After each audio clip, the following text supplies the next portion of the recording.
हाय बच्चों बच्चों अभी जो ये वीडियो है ना ये होगी क्लास 11th के लिए मोस्ट इम्पॉर्टेंट 5 मार्क्स के जो क्वेश्चन पेपर के अंदर आते हैं। बच्चों देखो एमसीक्यूज वगैरह हम फिर भी थोड़ा गेस वगैरह से कर पाते हैं, लेकिन 5 मार्क्स के क्वेश्चंस ऐसे होते हैं जो हमें किसी भी तरीके से नंबर उसमें खींचने होते हैं। तो जैसे सबसे पहले अगर बेटा हम शुरू करें तो 5 मार्क्स का वो क्वेश्चन जो बेस्ट लगता है मेरे हिसाब से आने के लिए ये इक्विलिब्रियम चैप्टर से है। और जो क्वेश्चन आप देख रहे हो वो है डिफाइन ली चैटलर प्रिंसिपल। ओके, तो डिफाइन ली चैटलर प्रिंसिपल। अब ली चैटलर प्रिंसिपल क्या होता है बेटा? ली चैटलर प्रिंसिपल होता है कि अगर आप if any of the factor which determine the equilibrium condition is changed, if any of the factor that determine the equilibrium condition is changed, then reaction will shift to that direction where the effect of change is nullified। मतलब अगर हम equilibrium में कोई भी changes करेंगे तो reaction वहां चला जाएगा जहाँ पे उस change का प्रभाव, जहाँ पे उस change का effect जो है वो खत्म हो जाएगा। अब जैसे देखो बेटा ये वाला क्वेश्चन है, बहुत आसान है। कहते हैं कि अगर हाइड्रोजन ऐड कर दें इसमें, अब हाइड्रोजन क्या है? एक रिएक्टेंट। तो याद रखो कि रिएक्टेंट बढ़ाने पर रिएक्शन कहा जाएगा फॉरवर्ड जाएगा। रिएक्टेंट बढ़ाने पर रिएक्शन कहा जाएगा बेटे? फॉरवर्ड जाएगा। तो इस वाले केस में ये फॉरवर्ड जाएगा। अब सीओ एक रिएक्टेंट है, उसको रिमूव कर दिया तो रिएक्शन कहा जाएगा बैकवर्ड जाएगा। तो कितना आसान था देखो, यहाँ पर हमारे 3 नंबर पक्के हो गए, ठीक है ना? या 2 नंबर भी हो सकते हैं क्योंकि ये बहुत आसान थे, तो आधे आधे नंबर के ही हो जाएंगे और 1 नंबर का ही हो जाएगा। ये क्वेश्चन बहुत अच्छा है बेटा, ये सोल्यूबिलिटी प्रोडक्ट का क्वेश्चन होता है। और मैं आपको एक ट्रिक बता देता हूँ इसको करने की। जैसे ना आपको ये बोला है कि अगर हम 0.002 m सोल्यूशन सोडियम आयोडेट का मिलाएं। आयोडेट का फॉर्मूला होता है ये NaIO3। और उसमें उस जैसे और एक और सोल्यूशन मिला है कॉपर क्लोरेट, क्यूप्रिक क्लोरेट का, तो क्या ये इसका प्रेसिपिटेट होगा? तो ये बड़े इंटरेस्टिंग क्वेश्चन होते हैं। इन क्वेश्चन को करने के लिए हमें ये दिमाग लगाना होता है कि हमें ये दिमाग लगाना है बेटे इस क्वेश्चन को करने के लिए कि यहाँ पर हम ना ये देखेंगे कि इसको ब्रेक करो, आप इस सॉल्ट को ब्रेक करो। जैसे ये देखो CuIO3 का होल 2, इसको ब्रेक करो। जब इसको ब्रेक करोगे तो ये ब्रेक होके ऐसे बनेगा Cu2 plus plus 2IO3 minus, ठीक है ना?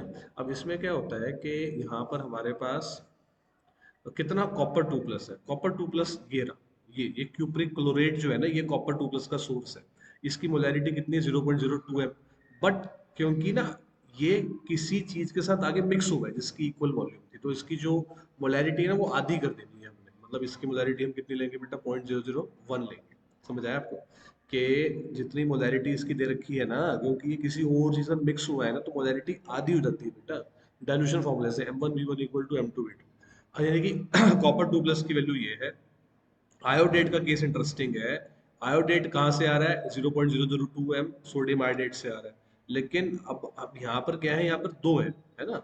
तो अब होगा ये भी 0.001, लेकिन इसको 2 से क्या कर देंगे? आयोडेट वाली वैल्यू को हम 2 से क्या कर देंगे? मल्टीप्लाई कर देंगे, लाइक दिस। ठीक है, तो अब इसको हम इसका ना आयनिक प्रोडक्ट निकाल लेंगे। ठीक है, आयनिक प्रोडक्ट निकाल देता हूँ बेटा। यहाँ पर मैं आपको आयनिक प्रोडक्ट जो है उस कितना आ रहा है? कॉपर 2 प्लस की वैल्यू कितनी है? कॉपर 2 प्लस की वैल्यू है 0.001 इंटू 0.002। ठीक है, आयनिक प्रोडक्ट हो गया ये। अब आयनिक प्रोडक्ट जो आ रहा है और इसका स्क्वायर भी होगा बेटा, ठीक है ना? जब इसका आप आयनिक प्रोडक्ट लिखोगे यहाँ पर, तो आयनिक प्रोडक्ट में क्या लिखोगे? जैसे copper 2 plus into IO3 minus का ऊपर स्क्वायर आ जाएगा ना बेटे, ऐसे ये देखो। तो अब ये सारी वैल्यूज में यहाँ जब पुट करूंगा तो ये आ जाएगा 10⁻³ और ये हो जाएगा 4 इंटू 10⁻²। 10⁻³ into 4 into 10⁻⁴। तो ये जो आ रहा है ना, ये आयनिक प्रोडक्ट जो आ रहा है ये KSP से ज्यादा आ रहा है। इसका मतलब ये प्रेसिपिटेट कर जाएगा। तो याद रखो कि अगर आयनिक प्रोडक्ट जो होता है, आयनिक प्रोडक्ट होता है क्या? प्रोडक्ट ऑफ आयंस होता है। तो आयनिक प्रोडक्ट जो है अगर वो ज्यादा आ रहा है KSP से, दैट मीन्स प्रेसिपिटेशन हो जाएगा। फिर बेटा देखो ये वाला क्वेश्चन है कि आप जो है वो 10⁻⁸ m का pH निकालो। देखो बेटे क्या होता है, मैं आपको इसको करने का ना बहुत इजी तरीका बता रहा हूँ। आपको क्या बोला है कि 0.0 10⁻⁸ m HCl का pH निकालो। आप इसको वैसे सॉल्व करोगे ना, अगर आप ये फॉर्मूला लगा के यहाँ पर ऐसे कि pH की वैल्यू क्या होती है? Minus log of H plus होती है। H प्लस की वैल्यू ये पुट कर दोगे तो pH आ जाएगा 8। अब किसी एसिड का pH कभी 8 होता नहीं है। तो आप इसको कैसे सॉल्व करोगे? आप इसमें ऐसे बोलना कि ये जो है ना 10⁻⁸ ये ना हाईली डाइल्यूटेड सोल्यूशन है। अब हाईली डाइल्यूटेड सोल्यूशन होने की वजह से इसका पीएच जो है वो वाटर के आसपास होगा। हाईली डाइल्यूटेड कैसे पता लगा? 10⁻⁸ बहुत बहुत बहुत बहुत छोटी वैल्यू होती है। तो उस केस में इसमें वाटर बहुत ज़्यादा है, वाटर बहुत ज़्यादा, तो पीएच इसका 7 के आसपास होगा, क्योंकि ये एसिड है तो 6.9 के आसपास होगा। आप इसको सॉल्व भी करोगे तो भी 6.9 आएगा।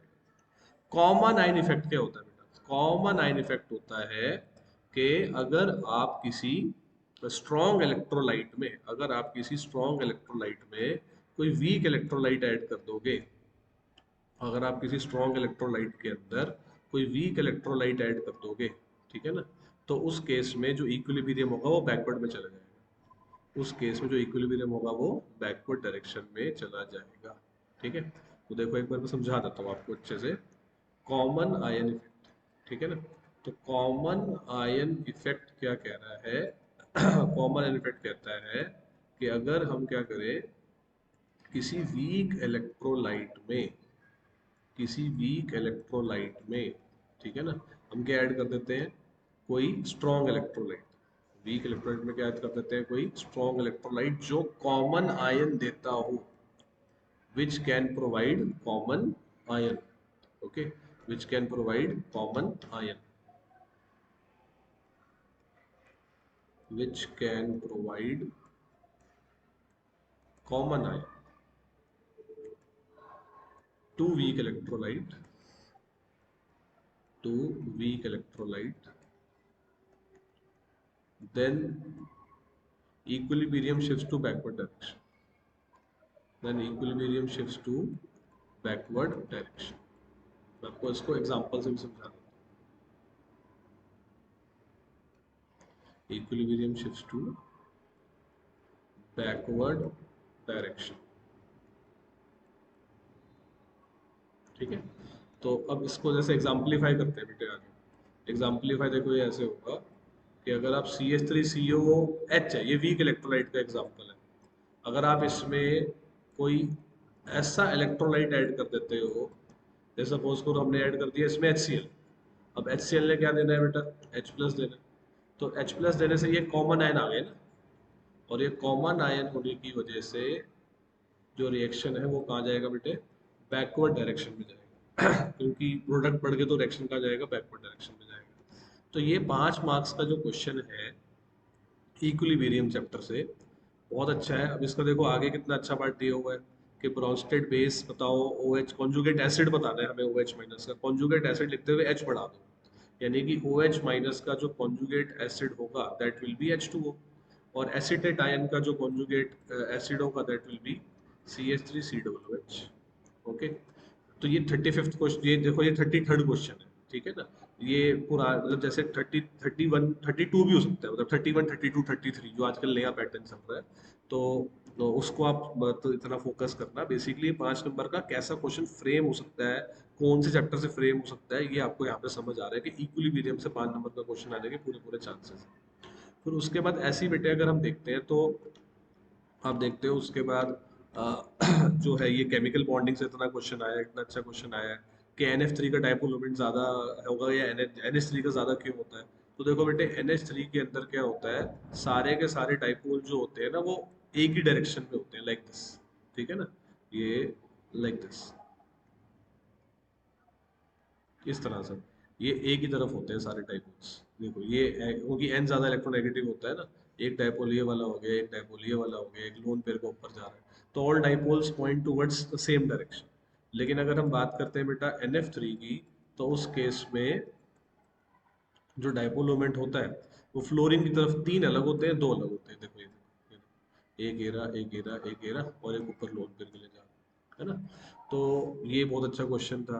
बॉन्ड एंगल वाटर का वो 0.4.5 के, तो आपने इसमें बोलना है कि because of two lone pair of electrons there is repulsion, because of two lone pair of electrons, lone pair of electrons there is high repulsion, there is high repulsion. तो वैसे जो बॉन्ड एंगल होना चाहिए था ना वो 109 होना चाहिए था, टेट्राहेड्रल के अंदर ये होता है, टेट्राहेड्रल ज्योमेट्री है इसकी भी। लेकिन क्योंकि लोन पेयर आ गए तो लोन पेयर जो है वो इस तरह से, देखो ये इस तरह से, ये देखो ये इस तरह से ये पास आ जाता है, ठीक है ना। ये लोन पेयर इनको रिपेल करता है, जैसे पुश कर देता है, तो ये पास आ जाता है, ये है कहने का मतलब। तो ये भी 5 नंबर का बड़ा अच्छा क्वेश्चन था, ये one of my favourite question है अगेन। जिसमें बोली है कि रिलेटिव स्टेबिलिटी आपको पता नहीं है इनकी। बेटे O2 प्लस थोड़ा याद ही कर लो, O2 प्लस का बॉन्ड ऑर्डर होता है 2.5, O2 का बॉन्ड ऑर्डर होता है 2, O2 माइनस का होता है 1, फ्लोरीन की तरह होता है ये। तो higher the bond order higher the stability. Magnetic properties बताओगे तो मैग्नेटिक प्रॉपर्टीज भी आप याद रखो। देखो ऑड इलेक्ट्रॉन वाला कोई भी डायमैग्नेटिक नहीं बन सकता, है ना। ओ के पास इलेक्ट्रॉन कितने होते हैं? 8, 8 इंटू 2 करोगे हो गए 16, एक कम करोगे हो गए 15 इलेक्ट्रॉन। O2 के पास इलेक्ट्रॉन, O2 भी पैरामैग्नेटिक है और O2 माइनस इसमें से डायमैग्नेटिक है, ठीक है ना। तो ये थे 5 नंबर का best question of chemical bonding था ये। और इसमें फिर एक और क्वेश्चन है हाइड्रोकार्बन से, और हाइड्रोकार्बन के लिए अलग से क्वेश्चन की एक सीरीज बना रहा हूँ मैं। तो 5 नंबर के कैसे क्वेश्चंस बड़े इंपॉर्टेंट एग्जाम में आ सकते हैं, ये आपने देखा इक्विलिब्रियम में जो क्वेश्चन मैंने कराया बहुत अच्छा था। केमिकल ये क्वेश्चंस बार बार यही ज़्यादातर घूम फिर के आते हैं। So till then, you just wait for my next video. Then I will explain the more 5 marks question so that you can score well. So till then, just do share, like, and subscribe.